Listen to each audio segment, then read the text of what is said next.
নমস্কাৰ পুনৰ এটা নতুন জব আপডেটৰ ভিডিঅ'ত স্বাগতম জনালো আপোনালোকৰ যিখিনি নতুন সাবস্ক্ৰাইবাৰ এই ৱাৰ্নিংটো এবাৰ পঢ়ি ল'ব তাৰ পিছত জব সমূহ এপ্লাই কৰিব আৰু ভ্যাকেন্সিৰ ডিটেইলছখিনি মই আজি আপোনাক দেখুৱাই আছো আজিৰ ভ্যাকেন্সি আপোনালোকৰ হিমালয় মেডিচিন কোম্পানীৰ ফালৰ পৰা আহিছে ইয়াত ভ্যাকেন্সি আহিছে পেকেজিঙৰ কাৰণে কোনো কোৱালিফিকেশন নালাগে আপোনালোকে পঢ়া-শুনা নকৰা হলেও হ'ব আৰু আপোনালোকৰ দৰমহা ইয়াতে 12000 ৰ পৰা 16000 ৰ ভিতৰত হ'ব ইয়াতে শিফট ওয়াইজ আপোনালোকৰ স্যালাৰি হ'ব 8 আৱাৰ্স মানে 8 ঘণ্টা যদি ডিউটি কৰে 12000 পাব আৰু যদি 12 ঘণ্টা ডিউটি কৰে 16000 পাব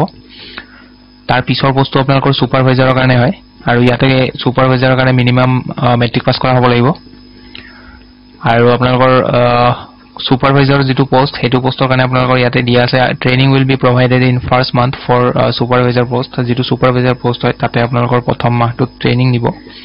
আপোনালোকৰ কাম দেখুৱাই দিয়া হ'ব তাৰ পিছত আপোনালোকৰ পোষ্টিং হৈ যাব আৰু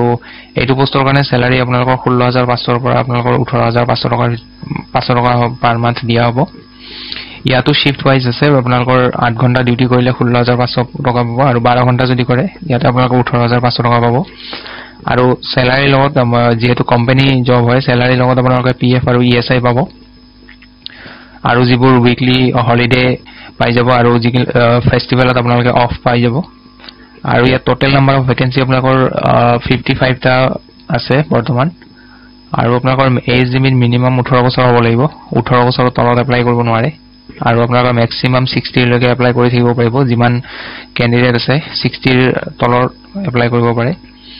আৰু আপোনালোকৰ যিখিনি মেল ক্যান্ডিডেট মানে যিসকল পুৰুষ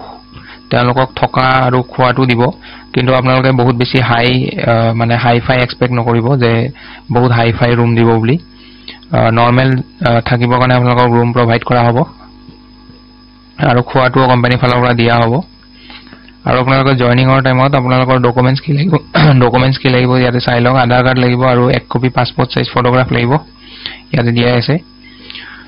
আৰু আপোনালোকৰ ওয়াৰ্ক লোকেশন যেটো হেতু গুৱাহাটী হ'ব যদি ইন্টাৰেস্টেড হয় কোনোবাই তেতিয়াহলে ইয়াতে কন্টাক্ট নম্বৰ দিয়া আছে এই নম্বৰটোত আপোনালোকে যোগাযোগ কৰি তেওঁলোকক খুদি ল'ব কেনেকৈ কি প্ৰসেছত এপ্লাই কৰিব লাগিব বাকিখিনি ডিটেইলছ তেওঁলোকে বুজাই দিব আৰু ইয়াৰে লাষ্ট ডেট আপোনালোকৰ 12 তাৰিখ হ'ব 12 এপ্ৰিল আৰু মই লগতে আৰু এটা কথা জনাই দিও যে ইয়াতে কোনো ধৰণৰ ইন্টাৰভিউ দিব নালাগে আপোনালোকে ইয়াতে ডাইৰেক্ট আপোনালোকক জয়নিং কৰাই দিব প্ৰথম দিনাই আপোনালোকৰ ডকুমেন্ট সাবমিট কৰাই কিনে জয়নিং হৈ যাব কাম কৰিব পাৰিব আপোনালোকৰ ইয়াতে এটা লামসাম এপ্লিকেশন ফিজ দিব লাগিব ফিজ দিয়াৰ পিছত আপোনালোকৰ জয়নিং হৈ যাব